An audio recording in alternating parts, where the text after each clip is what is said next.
Alright, hey everyone, how's it going? Welcome back to another Princess Connect Redive video, and today I'm making a video on unique equipment priority.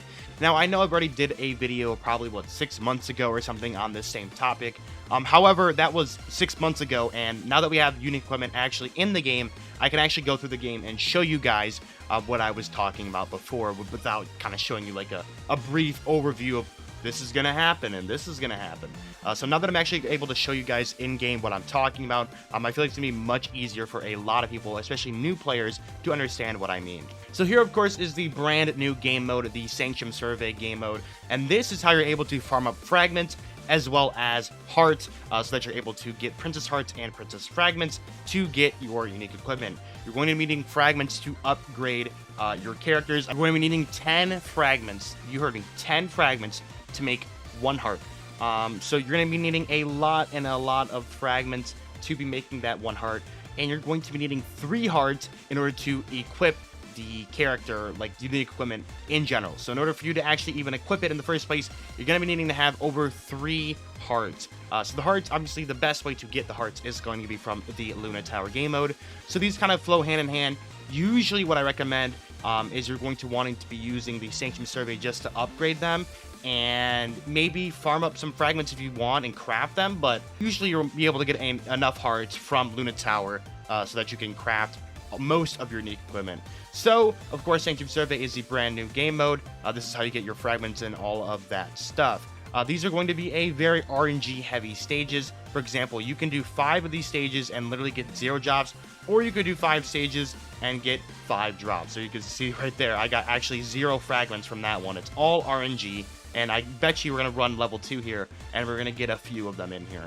That's just how luck works. There's 3 right there. So that's just how your luck's going to work. You can either get 0 and get unlucky, or you can get all 5 and get super lucky.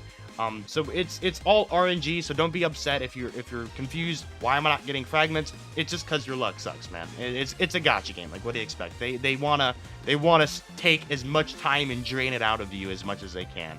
About the priority of the characters. First characters that come to my mind when I instantly think of first batch of unique equipment that drops, there's about 2 to 3, 4, 5 characters that come to my mind. There's 2 most important characters, which is going to be, of course, Priconne, who I have already completely maxed out.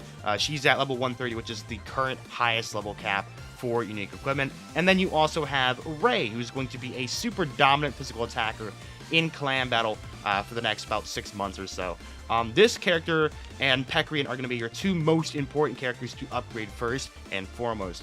Why? Because of their enhanced skill ability. The massive buffs that they get on the unique equipment is really what's going to shift what your priority should be for each character. For example, a character like Ray with a extremely broken ability, now that she lowers physical defense. I mean, shredding physical defense on a DPS character is really crazy. Compare that to someone like Saren, who is a super low priority character, and someone that I personally would not recommend going for unique equipment until maybe later down in the road, unless you use Saren a lot. All she's really going to be doing is a little bit extra damage on her fiery slash ability based on how low her HP is. So it's going to be like her scaling on her universe, where it does more damage the lower Saren's HP is. This is now going to do the same thing. So it's not really that big of a buff compared to shredding physical defense or Priconne's insane physical and magical barrier that she now gets, which absorbs stuff. On top of her getting insanely high HP recovery, insanely high magic defense. She gets HP recovery boost, physical defense, and magic defense from her equipment stats as well, which is why you want to upgrade this one, I think, to max as well. So as I said, you compare that to that character like Priconne, and you compare Saren to a character like Ray or even Carol, and she just doesn't compare as high as other characters, which is why there is a priority list. Once again, I have the same priority list that I had 6 months ago now pulled up here. As you can see, it's going from top to bottom in order of what characters should come first in your priority list. Obviously, as I said, Priconne and Ray, 2 highest priority characters. Then you also have Carol, Hiyori, Kokoro, and Kurumi. Kurumi is actually really good. She now gives TP regeneration plus an all allies defense buff, which is honestly really good. Carol also will now give a debuff to magic defense, which I'm going to go ahead and pull up in game here. Carol actually, I feel like, is probably easy the 3rd best one, or maybe the 4th best one next to Kurumi. But her unique equipment is really good, shredding magic defense, and it does a little bit extra damage to all enemies in range, which is honestly pretty solid. So this lightning spear ability from Carol, the obviously normal Carol, is really good. Obviously, if you don't have her at 5 stars yet, she's not going to be doing crazy damage, but still, a little bit of extra magic defense shred is going to really help your magical teams out, especially in clan battle, or even boss modes, like the brand new Carol that never was, this event that's currently going on right now. The very hard boss, or the boss in general, you're going to be wanting to use a magical team for that, and Carol's actually included on that team. I have done a guide on the Carol that never was story event. I did a very hard boss guide, so if you guys don't know how to beat it yet, go to check it out. It's going to be on my Princess Connect Redive playlist, and it's pretty easy, honestly. It's a full auto comp, and it works nicely, and Carol is a core part of that, and that was actually before unique equipment even came out into the game. So that was before Carol even had her unique equipment, and now that she's got her unique equipment, it's actually going to be honestly much easier, because the magic defense shred is going to really help your entire teams out damage. So honestly, this I probably feel like is like the 3rd best one or 4th best one. Kudomi's is ridiculous. Kokoro's is honestly pretty solid as well, and so is Hiyori's.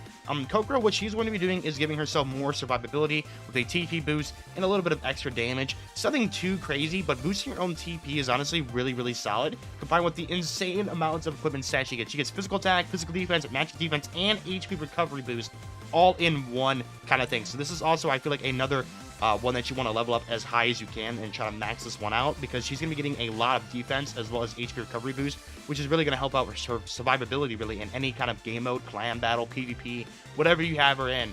It'll really help out with her survivability as well as a little bit of her damage. So with that out of the way, let's go ahead and talk about other characters like Hiyori.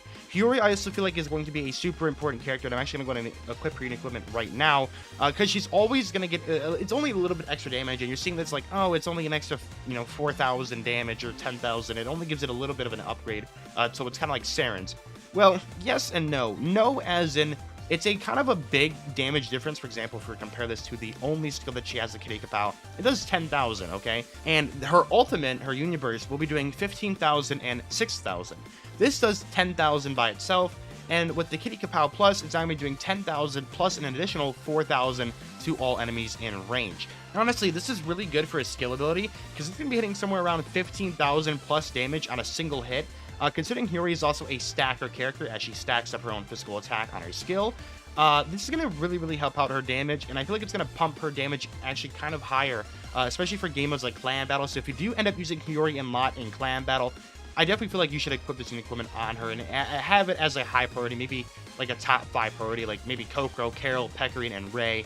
And then you could throw Hiyori in there as your 5th character, because I feel like this unique equipment will really help her damage out. So let's go ahead and equip it onto our Hiyori. Once again, you're getting 3 Princess Hearts and 50 of the character shards. If you already have the characters unlocked, for example, like I did, if you head into a game mode like Arena, obviously this is where you're able to grab Hiyori shards, Hiyori's actually going to be able to be viable again. And if you guys have been playing before the release of unique equipment, you know that any 5-star character that you got to 5 stars, you can't purchase them anymore. For example, Tamaki is 5 stars. I have Monica at 5 stars. Those Reno's at 5 stars. I can't purchase these shards anymore. However, when they unlock their unique equipment, you're actually able to head back into the shop and purchase their shards.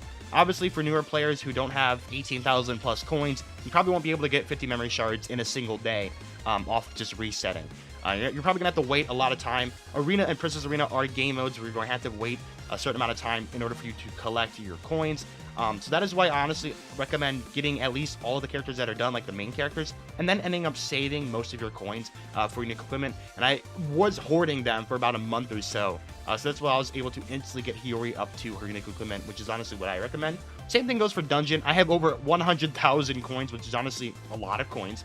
I've been purchasing the fragments down here, as well as some of these equipment, whichever equipments that I needed that were like super low, like under like 100. I would sometimes come around and just buy them because they're honestly really cheap. But Carol is another character where you want to prioritize her. I feel like she's probably like a top 5 priority, in my personal opinion, just because of her value in magical defense shred teams. So you honestly could just go through and pick up whichever characters you want. You could prioritize unique equipment characters. You could not prioritize unique equipment characters. Most of them, however, are going to be hard mode characters. For example, Pecorine is in here, Kokoro is in here, Ray is in here, you're going to be needing a grand total of 100 memory shards. If you want to take them from the unique equipment, which is going to upgrade it to even equip it, you're going to be needing 50, and then to upgrade it to max, you're going to be needing another 50 on top of that. And that's pretty much going to cover today's video. So hopefully this helped some of you guys out who maybe were a little bit set off by, oh my god, there's so much stuff happening, who do I go for first? Hopefully this helps some of you guys out. Once again, I do want to give an update on the Guild House competition that I said I was going to be hosting in my last video. That will be starting sometime around December 7th. Stay tuned. I will leave an announcement on my Twitter. If you don't follow me on Twitter, go ahead and do so. That's where I'm going to be announcing everything. Of course, I'm probably going to promote it on my YouTube channel as well and tell you guys to go to my Twitter and follow me and retweet and like it and do all that stuff. But that's will be coming on December 7th, and it'll be spanning for 2 weeks. Just stay tuned for that announcement. It's going to be very, very big. It's going to be super, super fun. I can't wait to see you guys' designs. And I'll thank you, everyone, for watching. Hope you guys all have a wonderful rest of your day. Peace out, and I'll see you guys all in the next one. Enjoy the Pecorine Booba screen. Bye-bye.